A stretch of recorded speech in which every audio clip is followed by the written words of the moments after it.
छिंदवाड़ा जिला अस्पताल की नवजात गहन चिकित्सा इकाई में शुक्रवार रात करीब 1:50 पर वार्मर मशीन की हीटिंग कॉइल में शॉर्ट सर्किट से आग लग गई। घटना के समय वार्मर में 3 नवजात बच्चे मौजूद थे जो आग की चपेट में आकर झुलस गए। बाल रोग विशेषज्ञ डॉक्टर अंशुल लांबा ने बताया, अस्पताल के स्टाफ ने कार्रवाई करते हुए तीनों बच्चों को वार्मर से बाहर निकाला, सुरक्षित स्थान पर पहुंचाया। 2 बच्चों को मामूली चोटें आई, जबकि एक बच्चे के हाथ और कंधे पर जलने की चोट बताई गई। दूसरे बच्चे के सिर के हिस्से में चोट आई।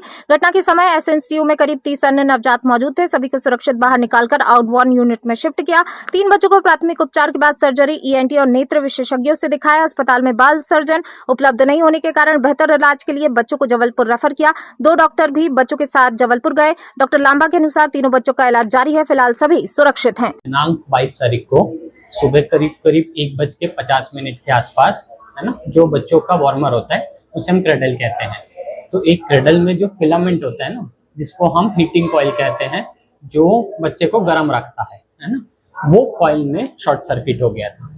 इलेक्ट्रिक लाइन में कहीं नहीं हुआ, सिर्फ वो कॉइल में शॉर्ट सर्किट हुआ। मतलब जिसको हम रेडिएंट वार्मर कहते हैं, उस वार्मर में शॉर्ट सर्किट हुआ, जिससे 2 चिंगारी निकली। क्या है समस्या? ये है कि वहीं से हमारी ऑक्सीजन ट्यूबिंग्स भी आती है ना। उस क्रडल पे जो 3 बच्चे थे, उसमें एक बच्चा जो था वो कंजेनिटल डायफ्रामेटिक हर्निया का बच्चा था, जो कि एक सर्जिकल कंडीशन होती है, जो ठीक कंडीशन नहीं होती है। ठीक है, क्योंकि कल रात में भर्ती हुआ था, उसको आज रेफर करना ही था। वैसे भी क्योंकि हमारे यहाँ कोई पीडियाट्रिक सर्जन है नहीं, तो वो ऑपरेट ही होना था उसका।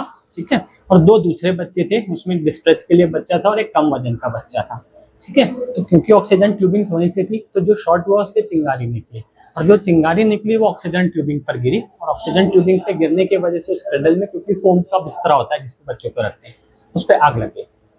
ठीक है, 15 सेकंड के अंदर स्टाफ के द्वारा उसको वहां से हटा लिया गया, बच्चों को निकाल लिया गया।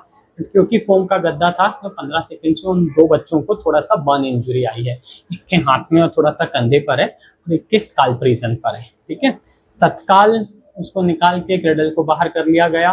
ठीक है, बाकी बच्चे उस समय एसएनसीयू में इनबॉर्न यूनिट में 31 बच्चे थे। ठीक है, तो बाकी 30 बच्चों को सुरक्षित वहां से निकाल के आउटबोर्न में शिफ्ट कर लिया गया। इन 3 बच्चों को प्राथमिक उपचार देने के बाद इनका एक सर्जिकल कॉल करा के, एक ईएनटी और एक ऑप्थन कॉल कराकर, है ना, सर्जिकल वालों से ओपिनियन लिया गया। तो उन्होंने कहा कि हमारे यहाँ कोई पीडियाट्रिक सर्जन नहीं है, तो इनका थोड़ा सा एक बेटर उपचार के लिए इन्हें जबलपुर रेफर करना होगा।